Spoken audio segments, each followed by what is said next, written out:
துளசி எங்கள் குழு சார்பில் உங்களுக்கு மற்றொரு முறை என்னுடைய காலை வணக்கத்தை தெரிவிச்சுக்கிறாங்க. அதாவது எங்கள் சேனல் நோக்கம் உங்கள் எல்லாருக்குமே தெரியுங்க.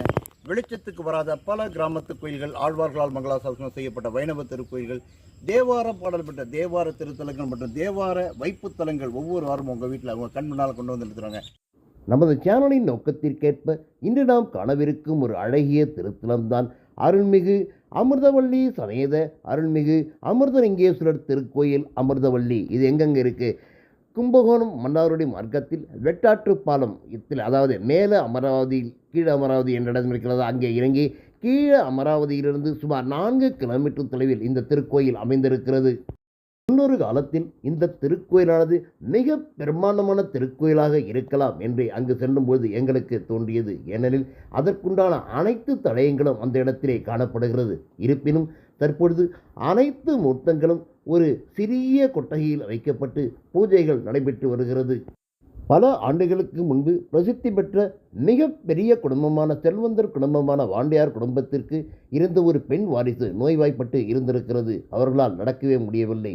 எனவே அந்த பெண் வாரிசின் தாய் தந்தையான அந்த வாண்டையார் குடும்பத்தினர் திருவண்ணாமலை சென்று ஒவ்வொரு பௌர்ணமி என்றும் கிரிவலம் செய்திருக்கின்றனர். அவ்வாறு 11 பௌர்ணமி கிரிவலம் செய்தபொருள் ஒரு நாள் அவர்களுக்கு அசரீரியாக, நான் உங்கள் ஊரிலேயே இருக்க இங்கு வந்து இருப்பதற்கான காரணம் தேவையில்லை என கூறியிருக்கிறது. இந்த அசரீரியை தொடர்ந்து அவர்கள் தாங்கள் சொந்த ஊரான இந்த அமிர்தவள்ளிக்கு வந்து புதர்மண்டிய இந்த இடத்திலே ஒவ்வொன்றாக தேட இங்கு தற்பொழுது காணப்படும் அனைத்து மூர்த்தங்களும் கிடைக்கவே அந்த அனைத்து மூர்த்தங்களையும் ஒரு சிறிய கீற்றுக்கொட்டையில் வைத்து ஆராதித்து வந்திருக்கிறார்.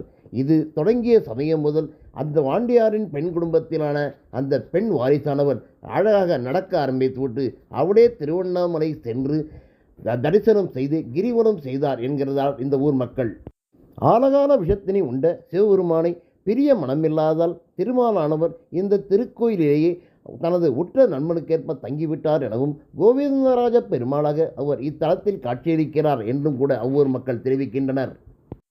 சுமார் 50-60 குடும்பங்களே வாழும் இந்த திருக்கோயிலை புனரமைக்க விரும்பும் எந்த ஒரு பக்தகுடி மக்களும் எங்களது டிஸ்கிரிப்ஷன் பாக்ஸில் கொடுத்திருக்கும் இந்த நம்பரை தொடர்பு கொண்டு இதற்கு ஆவண செய்ய வேண்டுமாய் எங்கள் குழு அன்புடன் கேட்டுக்கொள்கிறது.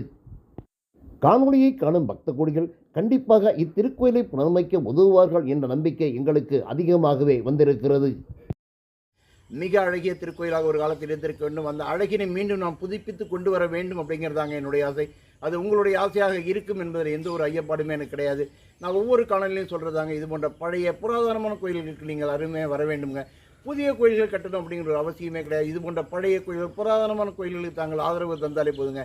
இந்த ஊர் மட்டுமல்லாமல், இந்த கோயில் மட்டுமல்லாமல் இந்த ஊர் மக்களும் தன்னைத்தானே செதுக்கிக் கொள்வார்களுங்க. அது மட்டுமல்லாமல் இந்த கோயில் பணிபுரியும் பணியாளர்களின் வீட்டில் ஒருவேளை அடுப்பு எரியும் அப்படிங்கிறத ஒரு நிதர்சனமான உண்மைங்க. மற்றும் ஒரு அழகிய திருக்கோயிலை உங்களை சந்திக்கிறேங்க. அது வரைக்கும் வணக்கம் கூடி விடைபெறுகிறேன். நன்றி, வணக்கம்.